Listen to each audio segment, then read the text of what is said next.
Officials once paid a bounty for every dead rat tail turned in. The rat problem got worse. Not a little worse.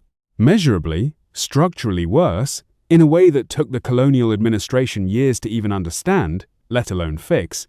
Despite the program looking like a runaway success on every report that crossed an administrator's desk, this happened in Hanoi in the early 1900s, under French colonial rule. The French had just finished building a modern sewer system under the city, a genuine engineering achievement at the time, meant to be a symbol of order and progress. Rats loved it. The tunnels were dark, warm, connected, and full of food waste, which meant the sewer network became one continuous rat highway running underneath the entire city. Rats started surfacing in wealthy neighborhoods in numbers nobody had planned for. The administration needed a fast, visible fix, and they reached for the obvious lever: pay people to kill rats. Specifically, they paid a bounty for every rat tail turned in as proof of a kill. No tail, no payment. It seemed airtight. You can't fake a severed rat tail, or so the thinking went. This particular episode is not folklore. It has been documented by historians studying French colonial administration in Indochina, and the records show a genuinely staggering scale to the program. At its peak, tens of thousands of rat tails were being turned in for bounty payment every single day, week after week, which, on paper, looked like an extraordinary extermination success. Colonial administrators reportedly celebrated those very same numbers publicly as clear, undeniable proof the program was working exactly as designed and intended. Nobody thought to ask why the supply of tails wasn't dropping the way you'd expect an actual shrinking rat population to produce. A genuinely real extermination effort should logically show diminishing returns over time, fewer and fewer rats left to kill. Instead, the tail count stayed remarkably steady, which, in hindsight, was the first obvious signal that something other than a genuinely shrinking rat population was generating those numbers. Here's where it went sideways. Killing a rat, cutting off its tail, and turning that in for a small cash reward was a decent one-time payout. But a live rat, kept alive and allowed to breed, was a renewable resource. People figured this out fast. Entrepreneurial residents began catching rats and breeding them in captivity instead of killing them outright, specifically to harvest tails on a recurring basis. Some went further. They'd cut off a rat's tail, collect the bounty, and then simply release the now tailless rat back into the sewers, where it would go on living and reproducing exactly as before.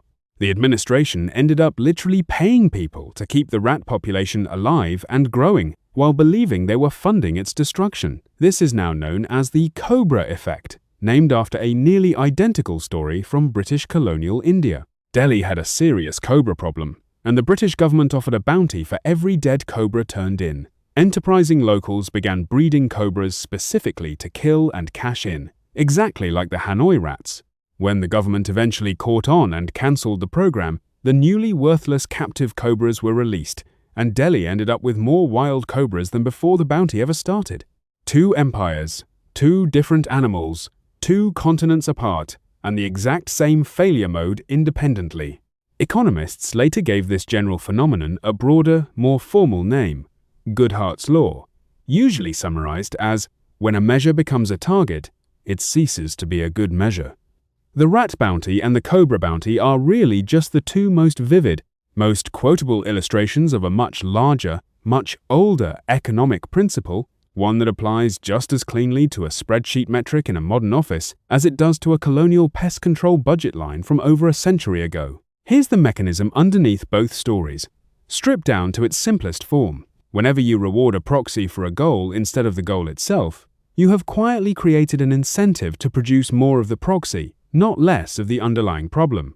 The administrators in both cases wanted fewer rats and fewer cobras. What they actually paid for was tails and dead snakes.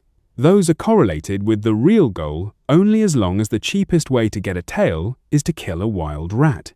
The instant breeding tails becomes cheaper than hunting wild rats, the correlation breaks completely, and the incentive starts working against its own purpose. This is genuinely not just a quirky historical footnote, it is one of the most reliably repeating failure patterns in management, and it shows up constantly in ordinary workplaces that have never heard of Hanoi or cobras. Sales organizations that reward reps purely on the number of deals logged into a pipeline, without any check on deal quality, routinely end up with pipelines stuffed full of fake or barely qualified leads. Nobody set out to lie. The metric simply rewarded pipeline volume, so pipeline volume is what people optimized for, whether or not it reflected real revenue potential.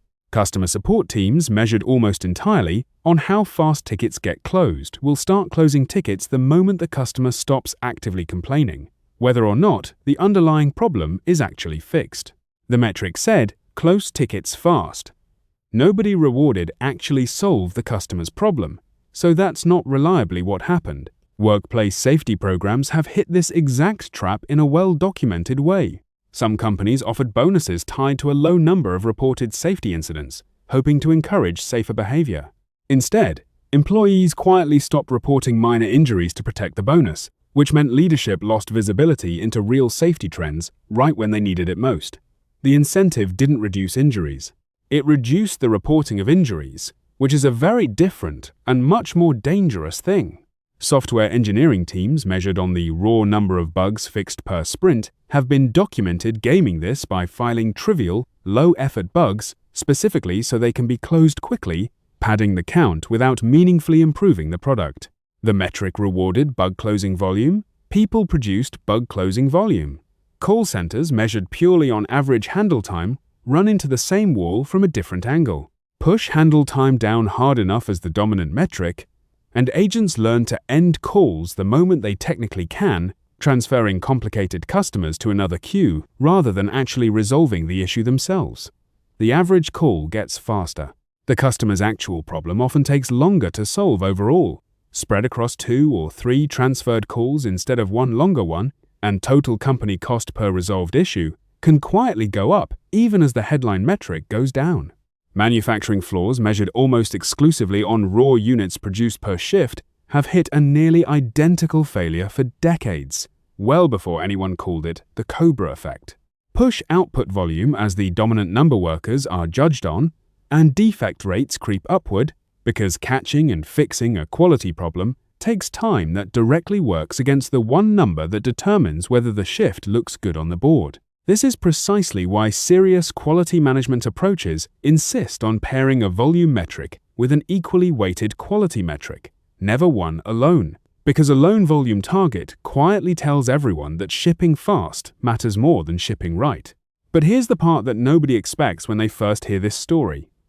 The fix, genuinely, is not to abandon measurement and just trust people's judgment instead. Unmeasured work has its own well-documented failure mode, where effort quietly drifts toward whatever feels most interesting or most visible to leadership, regardless of what actually matters. The Rat Bounty program's real mistake wasn't measuring things. It was measuring exactly one narrow proxy, in isolation, with real money attached, and never once checking whether that proxy could be produced more cheaply through gaming than through the real behavior it was supposed to represent. Notice the pattern repeating across every single one of these. In each case, the incentive was built around something easy to measure, standing in for something harder to measure directly. Tails stand in for dead rats. Ticket closures stand in for solved problems. Incident reports stand in for actual safety. Bug counts stand in for product quality. The moment gaming the easy-to-measure proxy becomes cheaper than doing the hard-to-measure real work, people will gravitate toward gaming it, not because they're dishonest, but because that's what the system is quietly asking them to optimize. Here's the part that should actually change how you build incentives going forward, not just make you nod along at a clever historical story. The fix is not removing incentives entirely, and it's not assuming your team will simply choose to do the harder, more honest thing out of goodwill. Incentives work. That's exactly the problem. They work on whatever you actually measure, not on what you intended to measure. Before rolling out any new metric, run one blunt gaming exercise yourself, in private, before your team ever sees it. Ask exactly one question. What is the laziest, cheapest way someone could hit this number without doing the actual underlying work I care about? If you can find that shortcut in under 2 minutes of honest thinking, assume your sharpest, most metric-savvy team member will find it within days, and your entire team will have quietly adopted it within a quarter. without a single person consciously deciding to cheat. This matters more the higher stakes the metric is. A trivial internal tracking number that nobody optimizes hard against can survive being slightly gameable. A metric tied directly to bonuses, promotions, or public reporting will get gamed aggressively and fast, because the incentive to find the shortcut scales directly with what's riding on the number, and money attached to a number is exactly what turned a modest pest control budget line into a multi-year rat breeding operation nobody in the administration saw coming. A more complete version of the audit, worth actually writing down before rolling out any metric that ties to money or evaluation, has 4 steps. First, name the real underlying goal in plain language, not the metric, the actual thing you care about.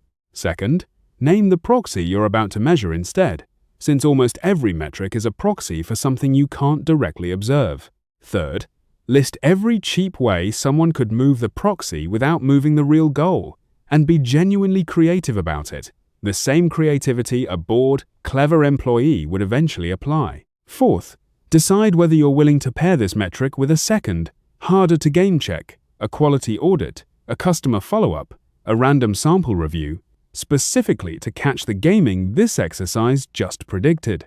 Skipping that 4th step is exactly how a well-intentioned incentive program quietly turns into a modern rat farm. Walk that 4-step audit through the sales pipeline example from earlier, and you can see exactly why it works. The real goal is closed, sustainable revenue. The proxy being measured is raw pipeline volume, deals logged into the system regardless of quality. The cheap way to move that proxy without moving the real goal is obvious the moment you look for it.